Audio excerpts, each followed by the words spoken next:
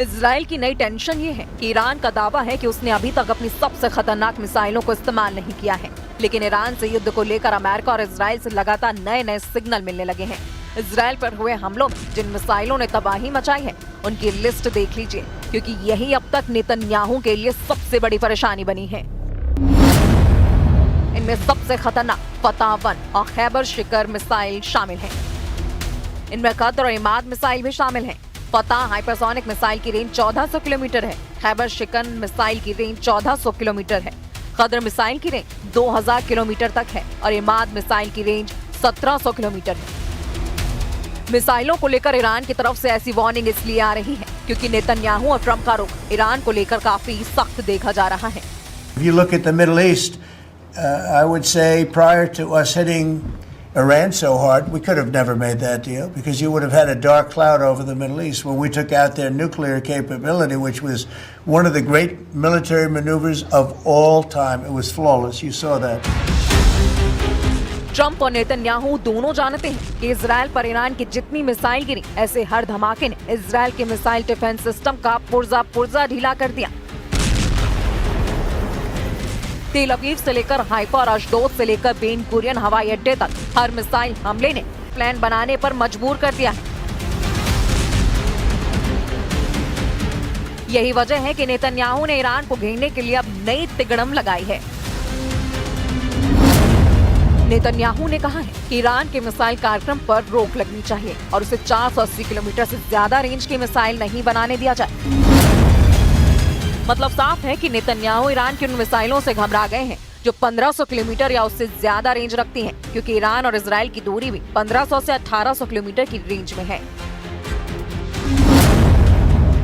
यही वजह है कि नेतन्याहू चाहते हैं कि ईरान के पास 480 किलोमीटर की रेंज वाली मिसाइल हो ताकि वो इजराइल तक ना पहुंच पाए।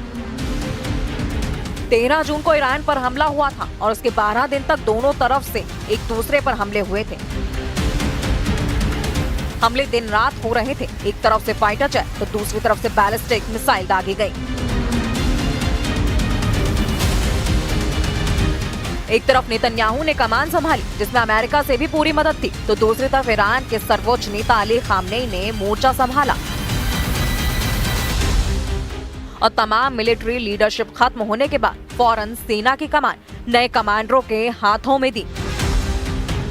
और फिर 12 दिनों तक ईरान ने बता दिया कि इजराइल की शुरुआती स्ट्राइक के बाद उसकी मिसाइल पावर बरकरार है।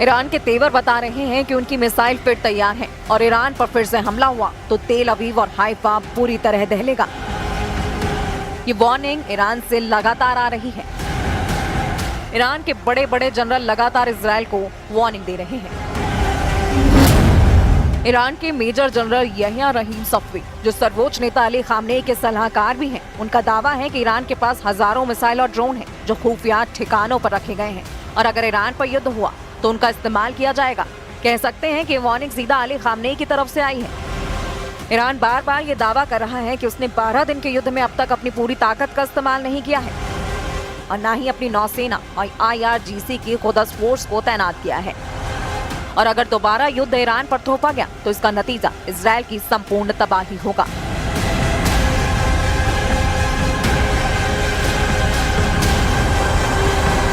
तेल अवीव से लेकर हाइफा तक दुनिया ने ईरान के मिसाइल हमलों को देखा।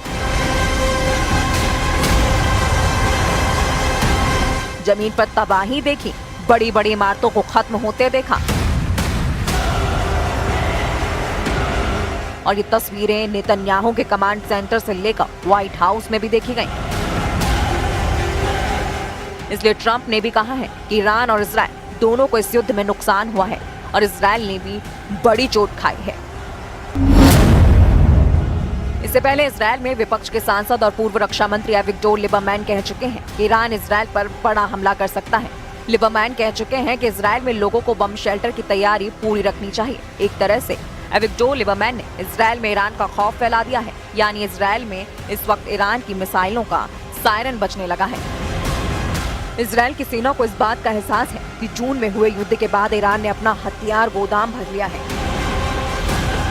इजराइल को भी अमेरिका से हजारों बंकर बस्टर बम सप्लाई हो चुके हैं। इसलिए अगला ट्रिगर कौन दबाएगा, नए युद्ध का फैसला यही बात करेगी। एविगडोर लिबरमैन ने कहा है कि ईरान इजराइल से बदला लेना चाहता है, इसलिए इजराइल को ईरान पर फिर से पहले हमला कर देना चाहिए। ईरान बदला जरूर लेगा, इजराइल पहले हमला करे। इसमें कोई शक नहीं कि नेतन्याहू बहुत दबाव में है। गाजा में युद्ध विराम के बाद उनकी सीना खाली है। एयरफोर्स को फिर से तैयार करके इजराइल में नए युद्ध का अलर्ट जारी किया जा रहा है। एविगडोर लिबरमैन जिस तरह से ईरान को ललकार रहे हैं, उससे लगता है कि नेतन्याहू को कोई फैसला लेना होगा, क्योंकि अब इजराइल अंदर ईरान से फिर युद्ध करने का प्रेशर बढ़ने लगा है। लिबरमैन इजराइल में विपक्ष की पार्टी ये इजराइल बेतूनों के प्रमुख हैं। उनका कहना है कि ईरान को रोकने के लिए इजराइल के पास कोई और रास्ता नहीं है। इसलिए ईरान के बचे हुए परमाणु और मिसाइल ठिकानों को पूरी तरह बर्बाद कर देना चाहिए और ये भी कि वो खुद मोसाद से कहेंगे कि ईरान में सत्ता बदलने के लिए काम किया जाए।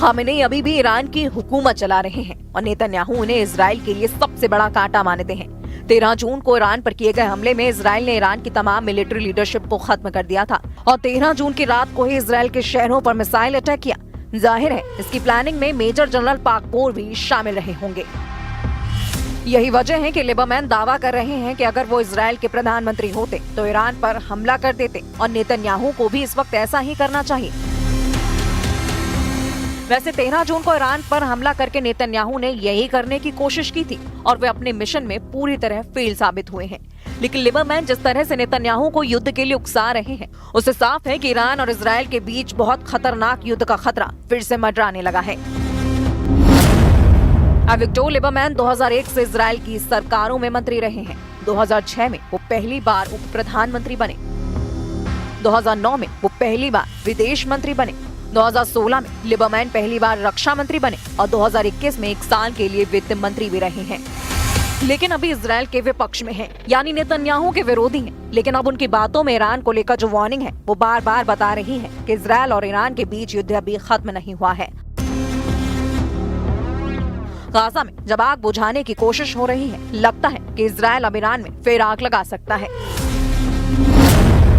इजराइल के पूर्व रक्षा मंत्री एविगडोर लिबरमैन कह चुके हैं कि जख्मी शेर को छोड़ना नहीं चाहिए, ईरान से फिर युद्ध होगा। यानी इजराइल ये मानता है कि ईरान एक जख्मी शेर है और इसके लिए बहुत बड़ा खतरा भी। ऐसा इसलिए भी है क्योंकि 22 जून को ईरान के 3 परमाणु अड्डों पर अमेरिका और इजराइल की जो ज्वाइंट स्ट्राइक हुई वो पूरी तरह नाकाम साबित हुई है। ये बात सबसे पहले रूस ने बताई थी और अब इजराइल भी मानता है कि 400 किलो संवर्धित यूरेनियम ईरान ने बचा लिया है और उसका दावा है कि इसी यूरेनियम से वो एटम बम बनाने की तैयारी कर सकता है। नेतन्याहू के डर ने इजराइल के पूर्व रक्षा मंत्री, वित्त मंत्री और विदेश मंत्री के साथ पूर्व उप प्रधानमंत्री एविगडोर लिबरमैन को बड़ी ताकत दे दी है। अब वो भी ईरान की मिसाइलों का बड़ा खौफ दिखा रहे हैं। लिबरमैन कह चुके हैं कि मैं सबसे ज्यादा ईरान की बैलिस्टिक मिसाइलों को लेकर परेशान हूँ। ईरान की सिर्फ 26 मिसाइलें इजराइल पर गिरी हैं और उन्होंने बेतहाशा तबाही मचाई है। ईरान अब भी बड़े हमले की तैयारी कर रहा है क्योंकि उसके पास हजारों मिसाइल हैं। क्या होता अगर इजराइल पर सिर्फ 26 नहीं बल्कि 260 मिसाइल गिरती, कितनी तबाही होती। ईरान ने इजराइल के खिलाफ करीब 600 मिसाइल दागी थी, 1000 से ज्यादा ड्रोन लॉन्च किए थे और इन हमलों में इजराइल के 29 लोगों की मौत हुई जबकि 3000 से ज्यादा लोग घायल हुए। उनके मुकाबले में इजराइल ने ईरान में 900 टारगेट्स पर 4000 से ज्यादा बम गिराए और इन हमलों में ईरान के 1060 से ज्यादा लोगों की मौत हुई। लेकिन इजराइल के शहरों और खासकर मिलिट्री अड्डों पर जिस तरह से ईरान की मिसाइल गिरी, उसने इजराइल के मिसाइल डिफेंस सिस्टम को पूरी तरह नाकाम साबित किया। इसके बाद सीजफायर से पहले ईरान ने कतर में भी अमेरिका के मिलिट्री बेस को नहीं बख्शा। यानी ईरान ने बता दिया कि उस पर हमला हुआ तो जवाब जरूर मिलेगा।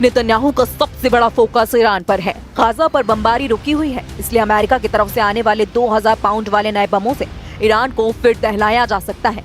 12 दिन के युद्ध में इजराइल ने ईरान पर 4200 बम गिराए थे, लेकिन इस बार इजराइल के पास तबाही के लिए डबल ताकत आ चुकी है।